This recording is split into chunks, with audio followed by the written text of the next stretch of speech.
Mari kita bersatu hati dalam doa. Allah yang penuh dengan kasih, betapa mulianya Engkau, betapa berkuasanya Engkau bagi setiap diri kami ya Tuhan.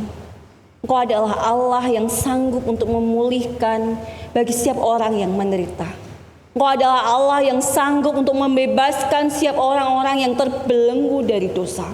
Dan Engkau adalah Allah yang sanggup untuk memulihkan segala sesuatu. Karena Engkau adalah Allah yang berdaulat atas segala sesuatu. Tuhan, biarlah keyakinan ini boleh ada di dalam kehidupan setiap diri kami ya Tuhan. Tuhan, biarlah kebenaran firman Tuhan itu juga boleh meneguhkan setiap diri kami, boleh menjadi pengingat bagi setiap diri kami juga ya Tuhan. Dan biarlah Engkau juga boleh memakai hamba-Mu ini. Biarlah setiap perkataan itu Engkau boleh letakkan di dalam mulut bibir hamba-Mu ini ya Tuhan. Tuhan, dan biarlah Engkau juga boleh mengurapi setiap hati dan pikiran kami, sehingga kami boleh bersama-sama memahami akan kebenaran firman Tuhan. Doa ini kami panjatkan dalam nama Tuhan kami Yesus Kristus. Amin.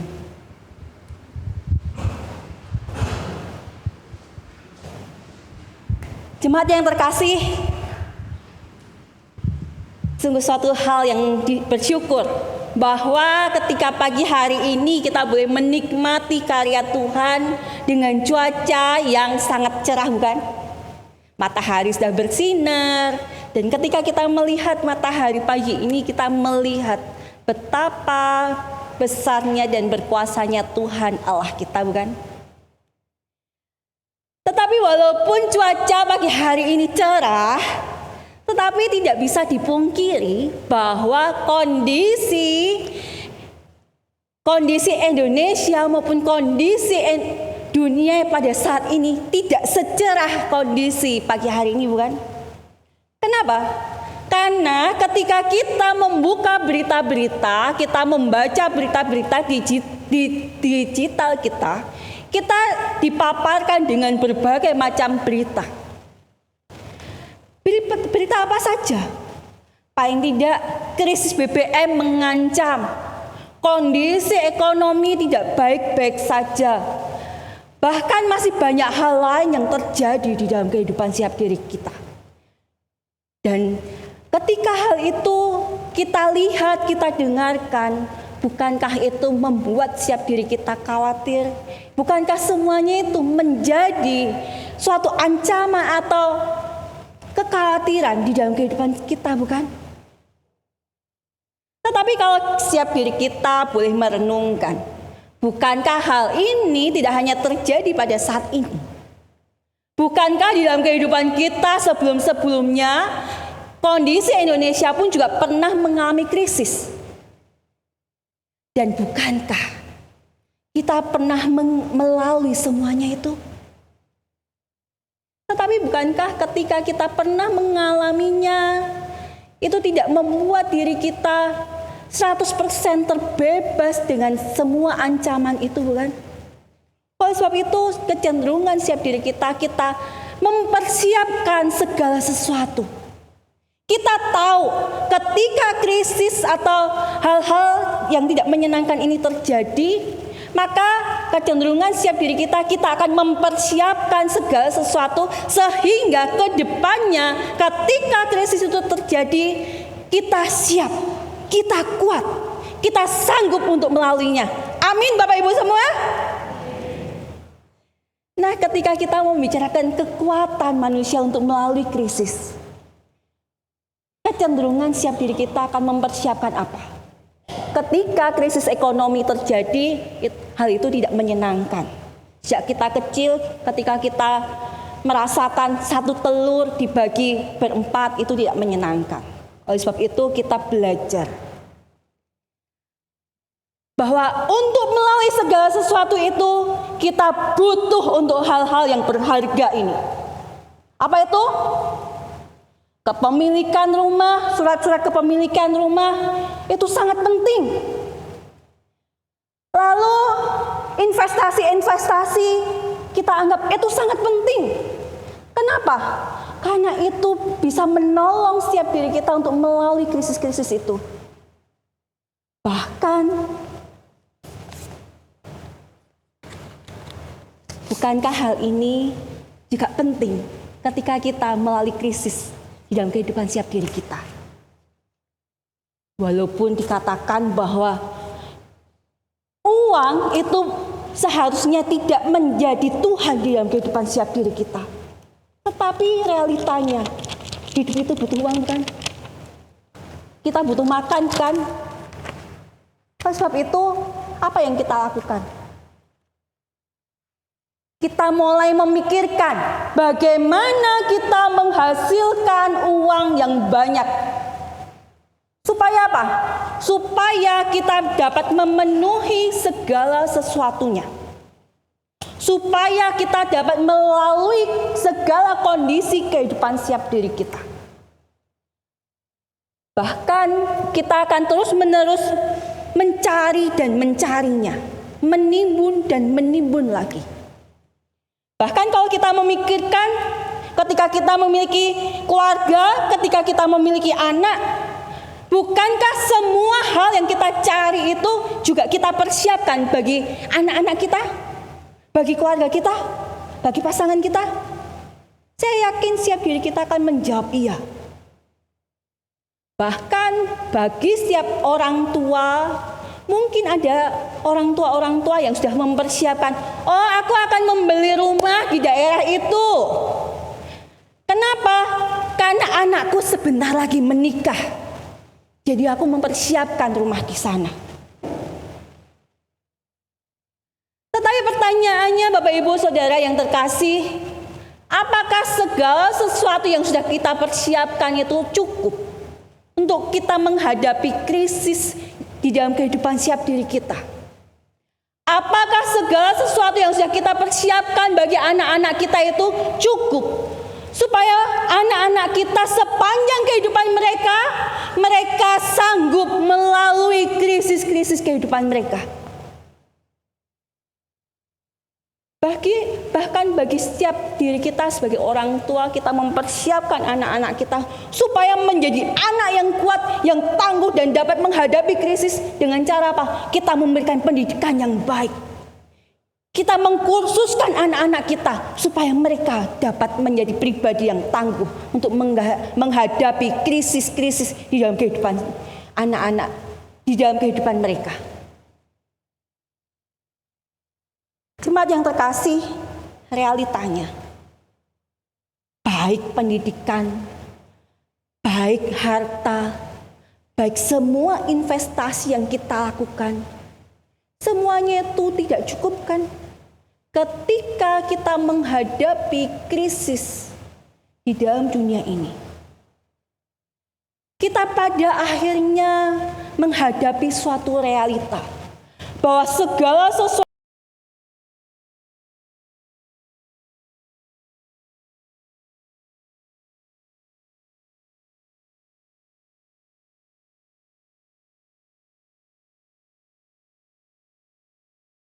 sesuatunya ini. Oleh sebab itu, bagaimana setiap diri kita maupun anak-anak kita, generasi penerus kita dapat kuat menghadapi segala sesuatu. Kita dapat kuat dan generasi di bawah kita dapat kuat menghadapi krisis atau ancaman-ancaman di dalam kehidupan setiap diri kita. Jemaatku yang terkasih, saya ajak untuk setiap diri kita boleh membaca. Baca yang pertama dari Mazmur 145 ayatnya yang keempat. Dan bacaan yang kedua adalah dari Ulangan 6 ayatnya yang ketujuh. Kita akan membaca dua ayat bagian ini.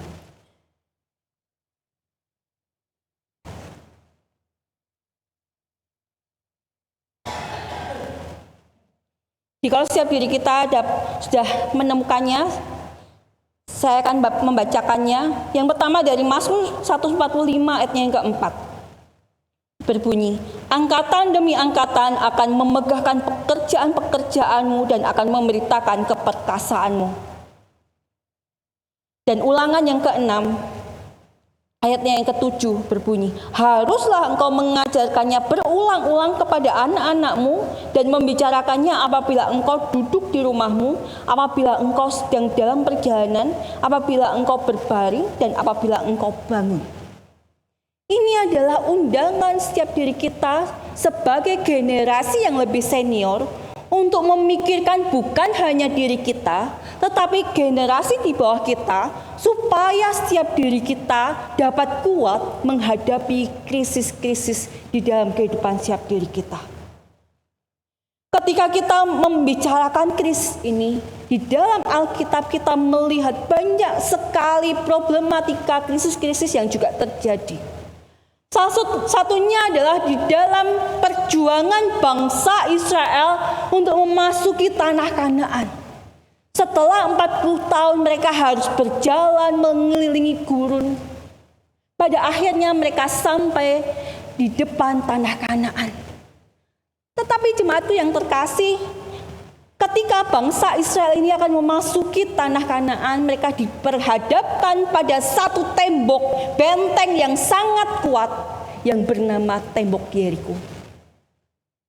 Tembok yang bagi bangsa itu sangat kuat. Kenapa? Karena sangat sulit untuk menggempurnya. Nah, jikalau setiap diri kita, seandainya setiap diri kita adalah umat bangsa Israel, apa yang akan kita lakukan?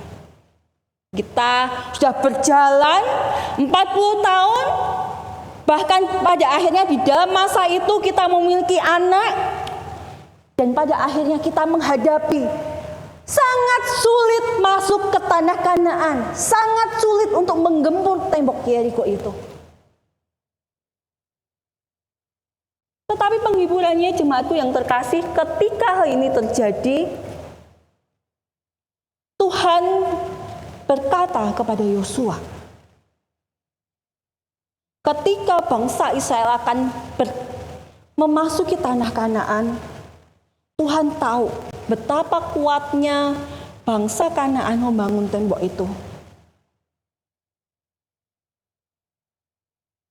Dan Allah berkata melalui malaikatnya, ketahuilah, aku akan menyerahkan ke dalam tanganmu Yeriko ini beserta raja dan pahlawan-pahlawannya yang gagah perkasa itu.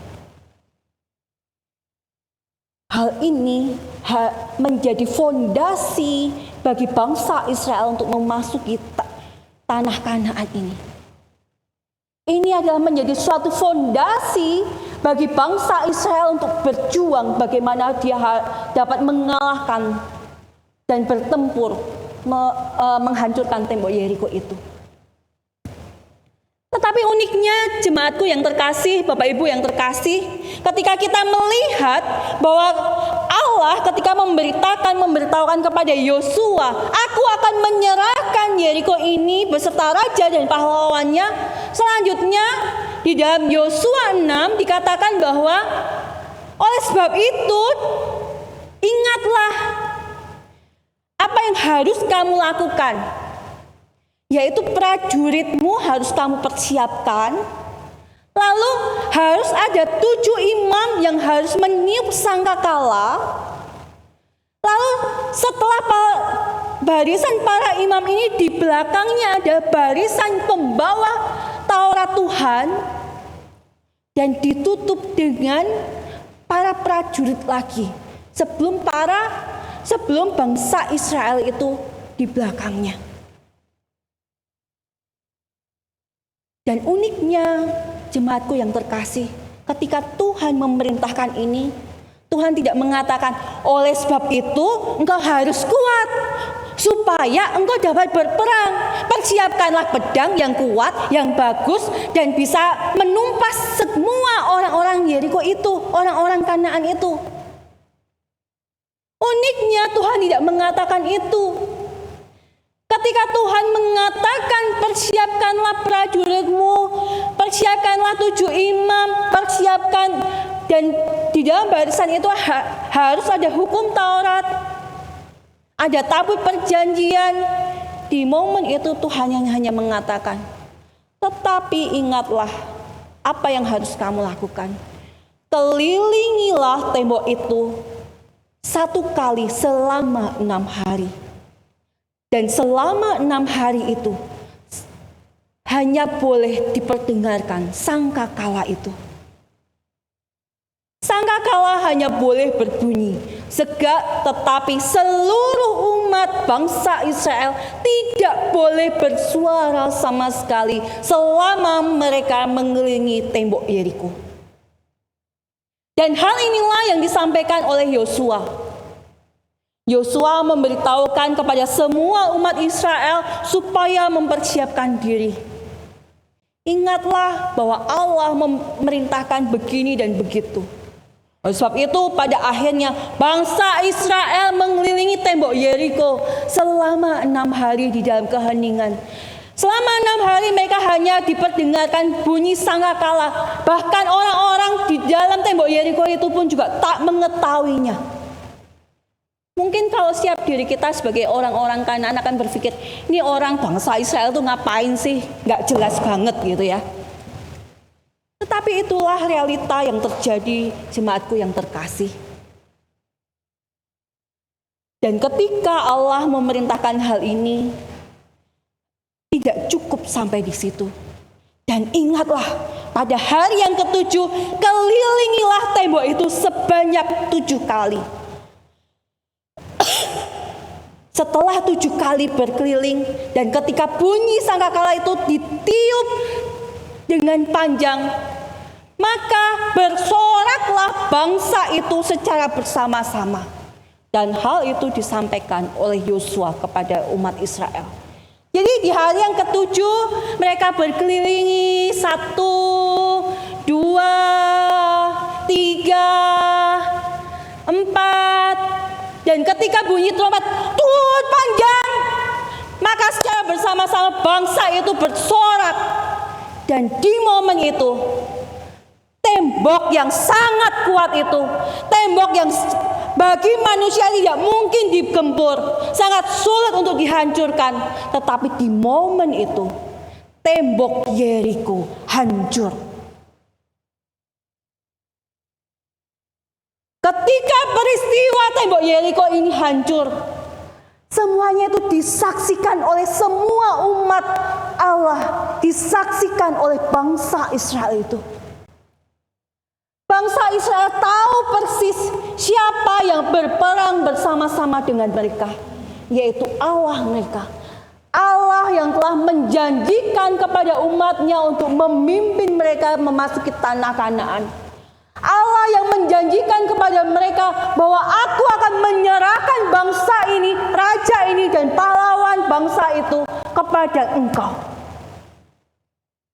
Hanya dengan kekuatan Allah saja mereka dapat mengalahkan dan dapat menghancurkan tembok Yeriko. Sehingga ketika tembok Yeriko itu sudah hancur, mereka dapat berperang dengan bangsa di balik tembok Yeriko itu. Dan kemenangan itu diperoleh bukan karena bangsa Israel hebat, tetapi semuanya itu karena Allah berperang bersama-sama dengan mereka. Sehingga kemenangan itu diperoleh oleh bangsa Israel. Jemaatku yang terkasih, di momen inilah kita melihat bahwa bangsa Israel mengalami apa artinya dan betapa besarnya kuasa Allah mereka. Allah yang telah memimpin mereka, Allah yang telah memelihara mereka, Allah yang telah memberikan janji itu kepada mereka. Allah yang ketika menjanjikan, segala janjinya itu tidak pernah luput. Segala janjinya itu akan tergenapi, ya dan amin. Dan apakah ketika hal ini terjadi, ketika generasi bangsa Israel di masa itu sudah mengalami betapa hebat dan berkuasanya Allah mereka, apakah hal itu cukup? Kenyataannya tidak, Bapak Ibu. Ketika mereka melihat, ketika mereka sudah mengalami betapa hebatnya Allah mereka, ketika mereka membara dan hidup membara karena hidup bersama-sama dengan Tuhan. Tuhan melanjutkan. Allah kita menjanjikan, memerintahkan kepada bangsa Israel. Ingatlah, untuk engkau meneruskan akan kisah ini. Ingatlah, untuk engkau terus mengajarkan akan perintah-perintahku kepada anak cucumu. Ingatlah, engkau harus mengajarkannya ketika engkau duduk, ketika engkau berdiri, ketika segala sesuatu yang engkau lakukan. Ingatlah, beritakanlah segala sesuatu yang atas perbuatan Tuhan itu. Beritakanlah perintahku kepada umatku. Supaya apa? Supaya bangsa ini juga mengenal aku. Supaya generasi selanjutnya ini juga mengenal aku. Jemaatku yang terkasih, ketika kita melihat hal ini, bukankah di dalam kehidupan kita juga kita mengalami hal yang sama? Bukankah ketika kita mendengar akan kuasa Tuhan dan sepanjang kehidupan kita, bukankah kita sudah mengalami Tuhan? Berapa banyak krisis kehidupan yang sudah kita lalui? Berapa banyak badai kehidupan yang sudah kita lalui? Bukankah setiap badai kehidupan yang menghampiri hidup kita itu, kita dapat melaluinya karena kuasa Tuhan di dalam hidup kita? Bukankah ketika usaha kita dapat terlalui, semuanya itu karena kuasa Tuhan? Bukankah ketika kita melihat kehidupan kita pada saat ini lebih baik daripada kehidupan kita yang dulu, semuanya itu karena kuasa Tuhan? Jemaatku yang terkasih, hal inilah yang diperintahkan Tuhan di dalam hidupku dan hidupmu untuk kita melanjutkan warisan ini. Tuhan meminta setiap diri kita supaya setiap diri kita juga memberitakan akan kuasa Tuhan yang sudah hidup di dalam hidup kita, untuk mewariskannya kepada anak cucu kita, untuk generasi selanjutnya. Tetapi ingat jemaat, Bapak Ibu yang terkasih, jemaatku yang terkasih, kita tidak akan pernah dapat memberitakan akan kuasa Allah ketika kita tidak pernah memiliki pengalaman dengan Allah. Kita tidak akan mungkin dapat menceritakan bahwa Allah itu sanggup membebaskan kita dari kondisi-kondisi yang tidak menyenangkan, ancaman-ancaman yang sudah kita lalui. Kita tidak akan dapat menceritakannya kepada anak cucu kita kalau kita tidak pernah mengalaminya. Kita tidak akan pernah dapat menceritakan Allah itu berdaulat atas segala sesuatu kalau kita tidak pernah mengalaminya. Kita tidak akan pernah dapat menceritakan kepada anak kita Allah itu penuh dengan kasih ketika kita belum mengalaminya secara pribadi di dalam kehidupan setiap diri kita.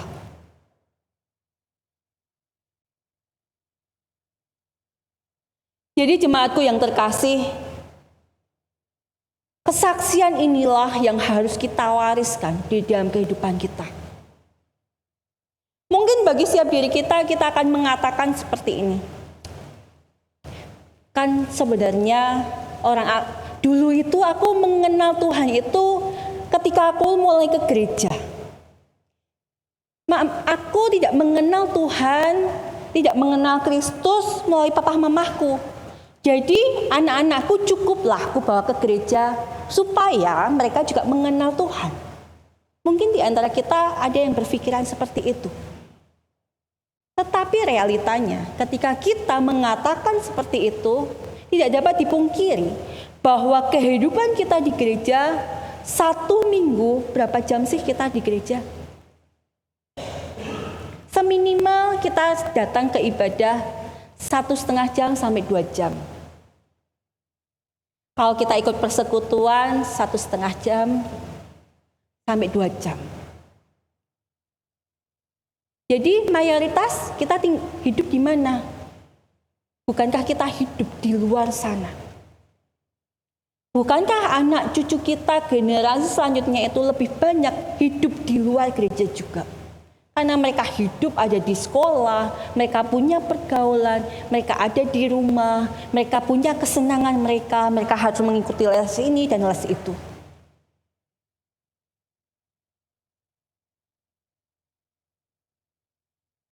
Dan realitanya, ketika kita melihat kehidupan siap diri kita, ketika kita melihat, ketika dulu kita kecil, pembulian, ejek-ejekan, hal itu terjadi dalam generasi kita. Bukankah hal itu juga terjadi di dalam generasi anak-anak kita? Ketika kita pernah mengalami krisis ekonomi, bukankah anak-anak kita pun juga mengalami hal yang sama? Ketika kita mengalami adanya kehausan, kehampaan di dalam kehidupan kita, hingga pada akhirnya kita mengenal Tuhan dan hati kita diisi dengan kasih Kristus itu, bukankah generasi di bawah kita juga mengalaminya? Ketika sejak kita kecil kita merasa tidak berdaya, ketika kita kecil kita merasa marah dengan orang tua kita, bukankah generasi selanjutnya juga mengalami hal yang sama?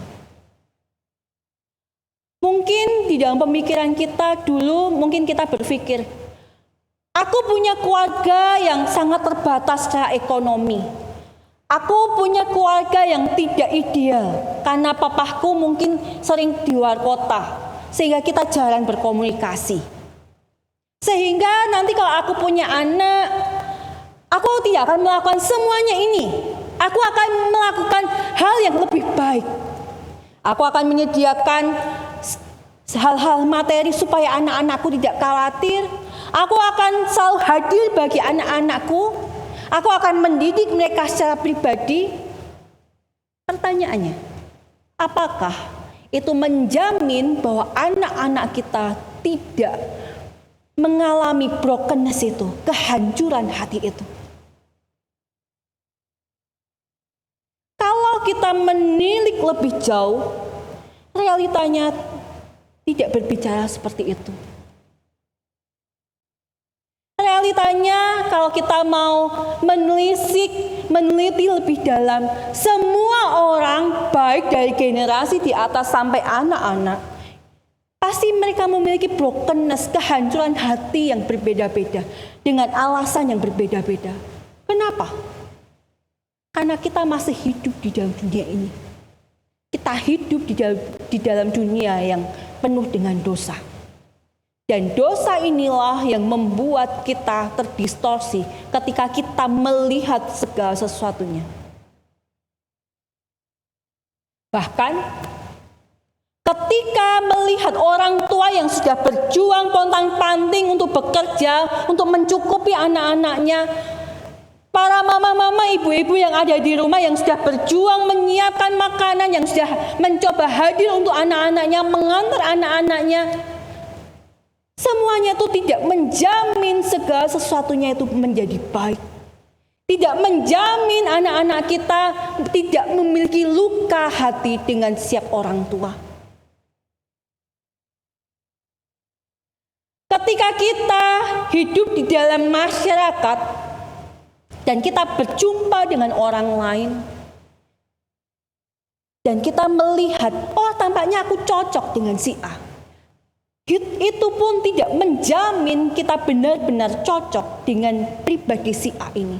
Dan menjadi jaminan bahwa pribadi dia itu di dalam relasi ini tidak membuat kita terluka, bukan? Oleh sebab itu ketika kita melihat bahwa kecukupan itu ada di dalam Allah, kecukupan itu ada ketika kita mengandalkan kekuatan Allah, hal inilah yang harus kita beritakan kepada anak cucu kita. Jemaatku yang terkasih, apakah di dalam hidupku dan hidupmu ketika kita masa anak-anak, kita pernah berbohong? Atau kita pernah diperhadapkan untuk kita mau berbohong atau tidak? Saya yakin kita pernah menghadapinya. Ketika kita punya anak-anak, ketika kita punya adik-adik, ketika kita punya keponakan, apakah mereka memiliki pergumulan yang sama? Saya jawab, iya. Ketika anak-anak kita menginjak remaja, atau ketika kita dulu remaja, apakah kita pernah mengalami masa-masa krisis identitas? Kita merasa minder, kita merasa tidak percaya diri, kita merasa malu dengan keberadaan kita. Apakah kita pernah mengalami itu? Saya yakin pernah. Besar ataupun kecil, tetapi itu semuanya pasti pernah. Dan generasi di bawah kita pun akan mengalami hal yang sama. Jemaatku yang terkasih, ketika kita muda, apakah pornografi itu tidak ada? Hal kita menilik, hal-hal pornografi, hal-hal yang tabu, yang kita katakan tabu itu sudah ada ketika kita muda. Sejak kita SMP, ketika kita mengenal lawan jenis, semuanya itu sudah ada.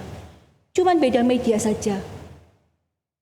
Pergumulan ini pun, ketika kita menghadapi pergumulan ini, generasi di bawah kita pun juga mengalami hal yang sama. Bahkan dengan media kita pada saat ini, itu lebih dibombardir lagi. Ketika dulu kita mengalami tekanan sosial, baik dari keluarga besar kita ataupun dari masyarakat, apakah anak-anak kita bisa lolos? Jawabannya tidak. Dengan bentuk yang berbeda, tetapi mereka pasti juga pernah mengalaminya. Oleh sebab itu, kita perlu mengajarkan, menguatkan bagaimana kita dapat melaluinya. Kita harus mengajarkan kepada generasi di bawah kita bagaimana kita menemukan kepenuhan di dalam Allah itu. Bagaimana kita tidak mencari kepuasan-kepuasan dari luar, tetapi kita mencari kepenuhan terlebih dahulu dari Tuhan.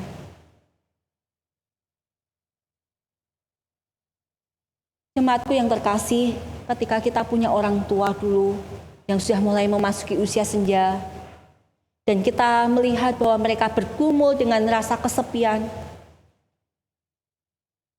apakah itu dapat kita pelajari dan membuat setiap diri kita tidak mengalaminya ketika kita usia senja?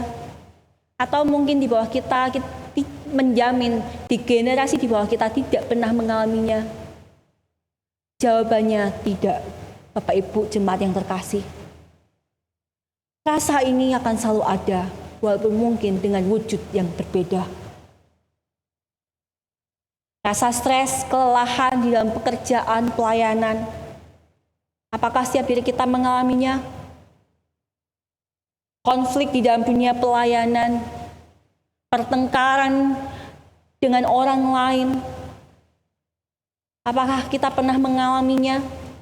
Saya jamin dan saya akan katakan, setiap diri kita pasti pernah mengalaminya.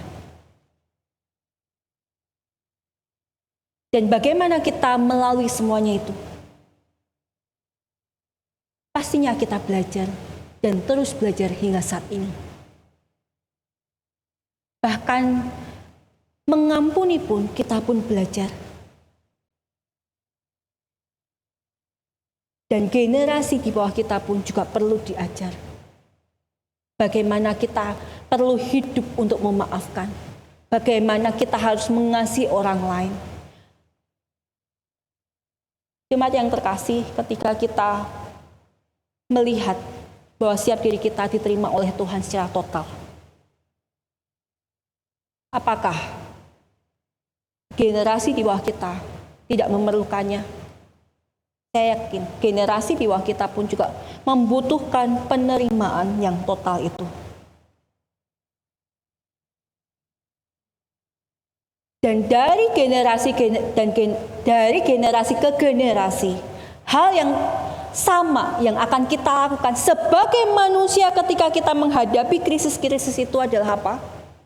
Kita mengandalkan kekuatan manusia, kita mengandalkan logika kita, supaya siap diri kita dapat melewatinya, supaya siap diri kita tidak merasakan rasa sakit itu, bukan? Tetapi semuanya itu tidak cukup jikalau kita tidak hidup di dalam Tuhan. Kita tidak akan pernah cukup kita dicintai oleh pasangan kita.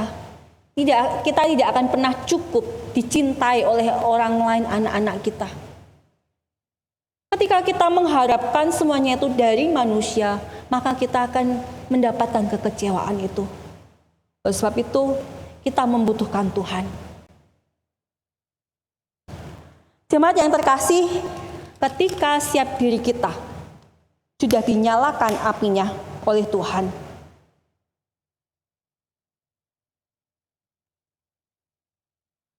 api ini diperkenalkan atau diizinkan, dianugerahkan Tuhan di dalam kehidupan siap diri kita. Pertanyaannya adalah, bagaimana jika kita memiliki anggota keluarga atau lilin lain yang belum dinyalakan apinya? Bagaimana lilin yang belum nyala apinya ini dapat dinyalakan apinya? Jikalau kita tidak memulainya dengan memperkenalkannya, kita membagikan api kita kepada orang lain. Cuman uniknya adalah semakin kita membagikan api kita, api di dalam lilin kita tidak akan pernah padam, kan? Tidak akan pernah berkurang. Api ini akan tetap terus dan terus menyala. Tetapi pertanyaannya, jemaatku yang terkasih, ketika api kita sudah dinyalakan, tetapi ketika kita diminta Tuhan untuk kita membagikan api kita, tetapi kita mengatakan, Tuhan, aku tuh nggak bisa ngomong, aku tuh nggak bisa bercerita, aku tuh malu. Tuhan, guru-guru sekolah minggu aja lah yang cerita tentang firman Tuhan. Aku tuh nggak tahu tentang firman Tuhan. Atau kita mengatakan, Tuhan, dahlah, nanti kalau seperti aku dulu mengenal Tuhan dari orang lain, biarlah anakku juga mengenal Tuhan dari orang lain. Jikalau siap diri kita tidak melakukan bagian kita, bagaimana lilin anak kita dapat dinyalakan? Bagaimana pengharapan dan kekuatan itu dapat hidup di dalam diri anak kita? Oleh sebab itu, panggilan siap diri kita untuk kita menyalakan lilin di dalam kehidupan anak-anak kita, bukan? Lalu pertanyaannya, bagaimana bagi siap diri kita yang belum dianugerahi Tuhan dengan generasi selanjutnya? Panggilan yang sama juga harus kita lakukan. Jemaatku yang terkasih, saya ingat di dalam kehidupan saya secara pribadi, saya hidup sejak kecil, sejak saya kelas 4 SD, saya hidup bersama tante saya. Tetapi jauh sebelumnya, ketika saya masih hidup dengan keluarga besar saya ingat ada masa-masa di mana saya kalau hari Minggu tidak pernah ke gereja. Hingga pada akhirnya tante saya melihat bahwa saya dan kakak saya tidak pernah ke gereja dan akhirnya diajak. Tetapi tidak pernah berhenti sampai di situ, Bapak Ibu jemaat yang dikasih Tuhan. Tante saya, dia sudah mengenal Tuhan terlebih dahulu. Dia tidak dapat bercerita tentang firman Tuhan. Tetapi ketika saya beranjak besar, ketika saya memasuki usia remaja, bahkan ketika saya akan memasuki perkuliahan, apa yang dilakukan oleh tante saya? Dengan kesederhanaannya, ada beberapa momen, yaitu dia akan memberikan suatu kesaksian. Mungkin dia mengatakan itu bukan kesaksian, itu sebenarnya hanya cerita gitu ya. Di momen apa? Yaitu ketika kami cuci piring bersama-sama. Di momen itulah kita biasanya akan bercerita. Dia akan bertanya, "Fen, gimana sekolahmu? Gimana kuliahmu? Cukup nggak uangnya?" Sebagai orang tua dia akan mengkhawatirkan seperti itu. Dia akan mengatakan, "Fen, baik-baik ya di sana. Tuhan, jangan lupa doa." Atau ada satu momen ketika uang kuliah itu cukup kesulitan untuk mendapatkan uang kuliah. Yaitu karena saya kuliah karena dari tante saya. Jadi ada masa di mana tante saya dagangannya sepi. Dia akan mengatakan seperti ini, "Fen, orang mau ngomong, ini pasar baru sepi. Jadi kan sebentar lagi kamu akan daftar untuk semester baru. Ya, kita sama-sama doalah ya. Semoga Tuhan cukupkan. Kamu harus yakin bahwa ketika Tuhan mengizinkan kamu kuliah, Tuhan akan juga menolong kamu untuk selesai di dalam pendidikan ini." Atau ketika saya akan memasuki kuliah di awal, saya mengatakan, "Fen, kamu setelah SMA mau ngapain?" Di momen itu saya tidak tahu mau ngapain. Pilihan saya hanya satu, saya harus bekerja. Karena saya tidak punya dana untuk kuliah. Kalau Bapak Ibu bertanya, kemana papa mama saya? Mereka ada, di momen itu masih ada. Tetapi kita tidak punya dana kuliah untuk saya. Jadi saving uang pada waktu itu, saya mengatakan, itu harus untuk Cici. Kakak saya harus selesai kuliah. Saya mengatakan di dalam hati saya, salah satu di antara kami harus selesai kuliah dan sampai wisuda. Karena itu adalah harapan mama saya. Jadi ketika saya selesai dari SMA, tante saya kan waktu itu bertanya dan dia mengatakan, "Fen, ini ada dana. Lihatlah ini sebagai dana dari Tuhan untuk kamu bisa kuliah. Tetapi kamu harus ingat, dana ini sangat terbatas. Jadi kamu harus benar-benar menggunakannya dengan baik. Dan percayalah, asal kamu berkomitmen, Tuhan akan tolong kamu." Jadi di momen itu dengan keberanian yang sangat terbatas, saya mengatakan, "Oke, Korin, oke, saya akan coba. Kalau memang itu harus terjadi, saya akan kuliah." Dan ternyata saya akhirnya kuliah dan sampai selesai. Dan saya melihat bahwa saya hidup, saya bertahan di tengah pergumulan krisis-krisis kehidupan saya. Semuanya itu bukan karena kekuatan saya. Saya melihat kehidupan tante saya yang sangat sederhana. Dia mungkin yang hanya lulusan SD, tetapi dia mengatakan, "Percayalah kepada Tuhan. Tuhan yang sudah menguatkan aku, Tuhan yang sudah menyembuhkan hidupku, Tuhan yang sudah menyertai aku, Tuhan yang membuat aku sehingga aku bisa menabung. Tuhan yang sama yang akan menyertai hidupmu. Tuhan yang sama yang akan menolong engkau untuk bisa selesai dari setiap krisis-krisis atau pendidikanmu ini." Bahkan ketika kesalahan yang sangat besar yang bagi orang tua yang sangat menghancurkan itu terjadi di dalam keluarga, saya melihat di dalam kehidupan tante saya sebagai seorang orang tua yang mendidik keponakan-keponakannya, dia belajar untuk menerima secara total keberadaan keponakannya ini. Sebagai seorang tante yang membesarkan, apakah hancur hatinya? Hancur. Tetapi di momen itu saya melihat bagaimana dia belajar menerima, bagaimana dia bergumul dengan Tuhan supaya dia menerima secara total anak-anak keponakannya yang sudah jatuh ini. Dan dia mendoakan anaknya, keponakannya ini, supaya dia pun juga dapat dipulihkan oleh Tuhan dan mendapatkan pengharapan di dalam Tuhan. Saya melihat di dalam kesederhanaannya Tuhan boleh pakai supaya dia dapat menguatkan keponakannya. Bahkan di dalam usia senjanya dia selalu mengatakan, aku nggak bisa melakukan apa-apa, tetapi setiap pagi aku akan mendoakan semua keponakanku. Jadi saya tahu, ketika saya mengalami krisis nun jauh di sana yang berbeda kota dari dia, saya tahu ada satu pribadi yang selalu mendoakan saya. Dan ketika saya mengalami krisis kehidupan, saya merasa dikuatkan.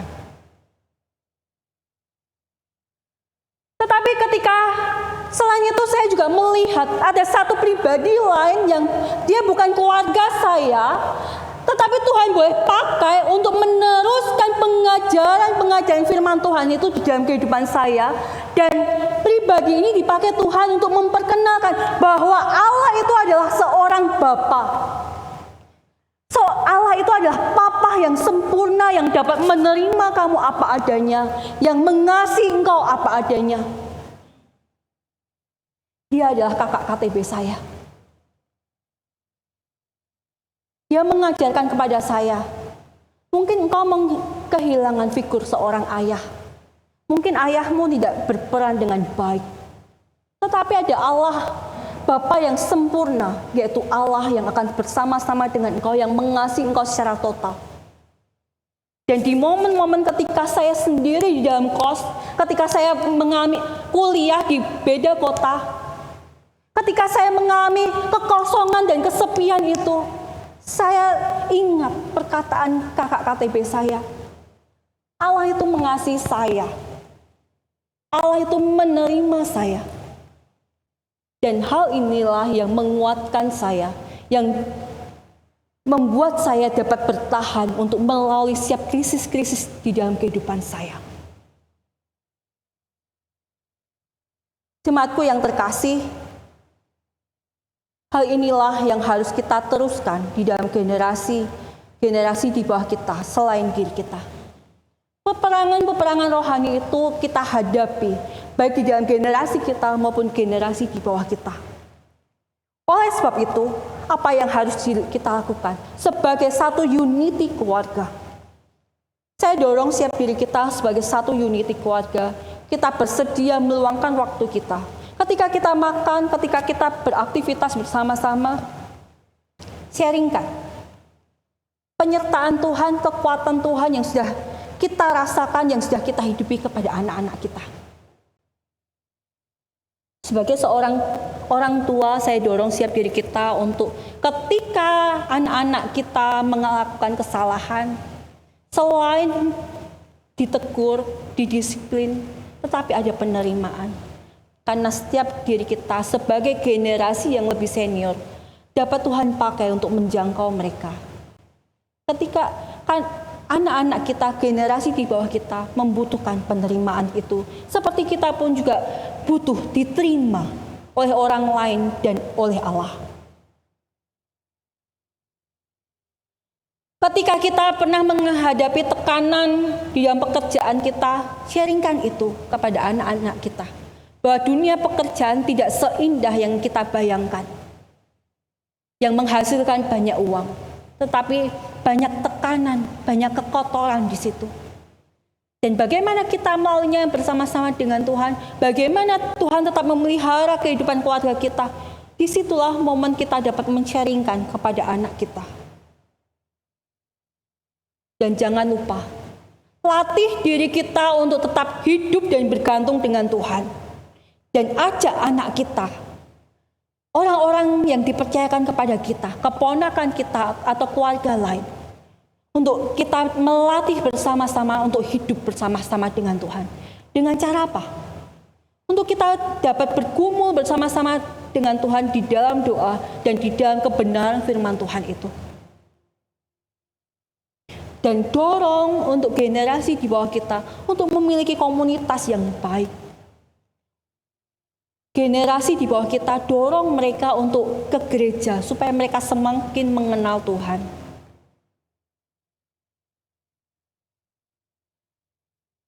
Jemaatku yang terkasih, ingatlah, anak kita tidak hanya membutuhkan pengajaran melalui perkataan saja, tetapi melalui hidupku dan hidupmu, mereka pun membutuhkan keteladanan itu.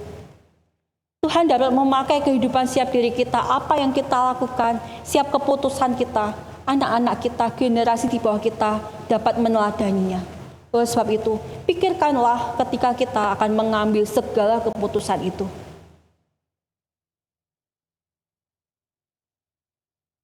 Jemaatku yang terkasih, di dalam kehidupan setiap diri kita, ancaman ataupun krisis-krisis kehidupan tidak akan pernah tidak terjadi di dalam kehidupan setiap diri kita.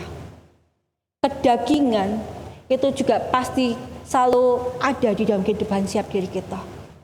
Tetapi ingatlah, ketika Tuhan memampukan setiap diri kita, ketika kita hidup dan ketika kita percaya kepada Kristus, salib Kristus itu membebaskan kehidupan setiap diri kita dari belenggu dosa sehingga kita dimungkinkan untuk memilih yang benar. Hal itulah yang harus kita ajarkan kepada anak kita.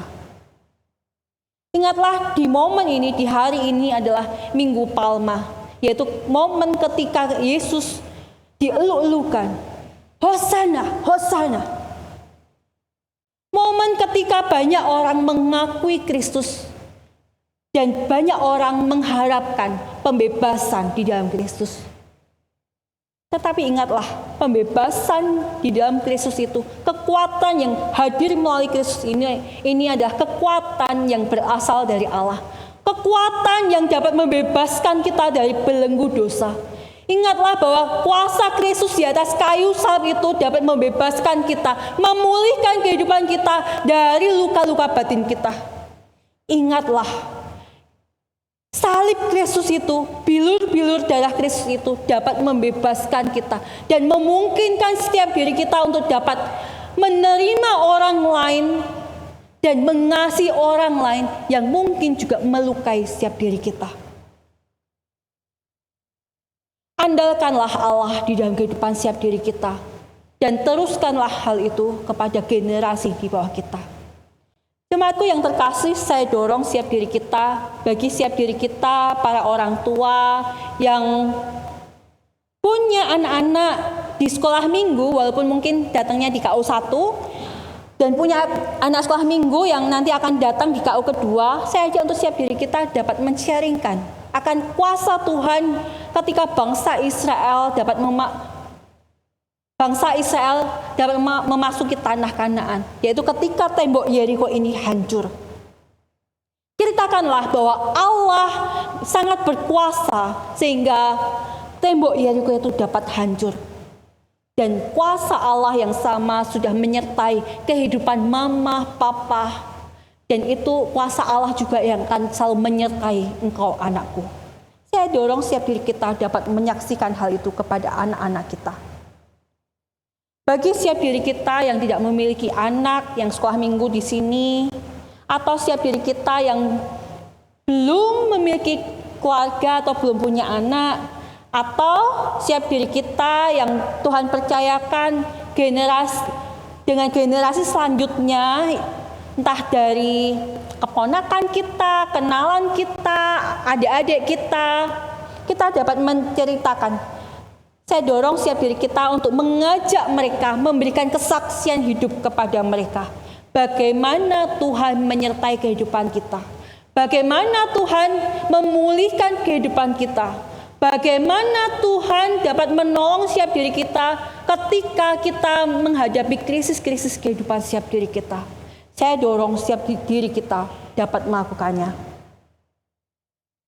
Bagi setiap diri kita yang masih anak-anak, yang remaja ke atas, saya dorong untuk para remaja, pemuda yang mungkin tidak ada orang tua di tempat ini, atau ada orang tua di tempat ini. Saya dorong untuk setiap diri kita dapat mengajak keluarga kita, kenalan kita, orang-orang yang dipercayakan kepada Tuhan kepada kehidupan setiap diri kita, untuk kita saling menceritakan, untuk sharing satu dengan yang lain, untuk menceritakan akan kekuatan Tuhan di dalam kehidupan setiap diri kita. Ketika kita sekolah, kita mengalami pembulian, tetapi Tuhan selalu menyertai. Ada orang-orang, ada teman-teman yang dapat menolong setiap diri kita. Semuanya itu dari Tuhan. Kita dapat menceritakannya kepada keluarga kita, orang tua kita, dapat menceritakannya kepada kakak kita dan orang lain. Biarlah kekuatan Tuhan itu dapat diceritakan terus-menerus dari generasi ke generasi. Karena kekuatan Tuhan itu menjadi pengharapan setiap diri kita, pengharapan bagi generasi selanjutnya, supaya setiap generasi ke generasi dapat kuat menghadapi krisis-krisis kehidupan itu. Jemaatku yang terkasih, saja untuk setiap diri kita dapat berdoa. Mari kita berdoa. Doa yang penuh dengan kasih, kami ucap syukur Tuhan untuk kasih setiamu dalam kehidupan setiap diri kami. Terima kasih Tuhan untuk kekuatan yang boleh Engkau anugerahkan dalam kehidupan setiap diri kami. Terima kasih untuk pengenalan yang Engkau anugerahkan di dalam kehidupan setiap diri kami Tuhan. Sehingga ketika kami melihat hidup kami sudah penuh dengan kasih sayang, semuanya itu bukan karena usaha kami, bukan karena orang lain yang terlalu mengasihi kami, tetapi semuanya itu karena Engkau. Sehingga setiap diri kami dapat melihat akan kebaikan orang lain. Kami dapat melihat akan kasih sayang dari orang lain, terutama kasih sayang dari Engkau ya Tuhan. Dan kami mengucap syukur Tuhan untuk pembebasan akan dosa yang boleh kami terima melalui Engkau ya Tuhan. Sehingga melalui pembebasan dari belenggu dosa itu, setiap diri kami dimungkinkan untuk kami menjalani kehidupan yang baru. Ketika kami terbebas dari belenggu dosa itu, kami dimungkinkan untuk mengalami dan merasakan akan kebaikan Allah di dalam kehidupan setiap diri kita. Melalui pembebasan dosa itu, kami boleh melihat akan kuasa Allah itu selalu mengalir terus-menerus di dalam kehidupan setiap diri kami. Dan biarlah semuanya itu dapat kami hidupi mulai dari sekarang dan seterusnya. Doa ini kami jadikan dalam nama Tuhan kami Yesus Kristus. Amin.